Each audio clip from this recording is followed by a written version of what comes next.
So far it's been great. You guys have been excellent. A lot of smiling faces, and everyone has greeted us with, absolute warmth. So it has been a pleasure so far. How is the team feeling in Curacao right now? How is the hotel? The hotel is great. For the better part, it's one of the best hotels we've stayed at. Guest services have been very accommodating, and in terms of the team has been a good spirit. We got here on time and everything has been going great. So we're now focused on the first matches on Friday.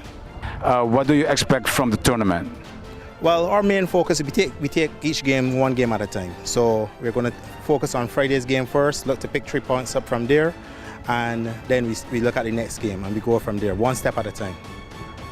Is Barbados something like Curacao, or I know we have the same weather, but what differences do you note? Well, we're both from the Caribbean, and I think that so far that's the only 2 things I've seen of similarity.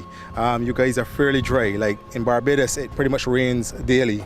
But in terms of personalities, both countries have similar personalities, friendly personalities. We have similarities in terms of how we go about our tourism business. It seems that for you here, tourism is a great part of your product, and Barbados is the same. Danke, Curacao.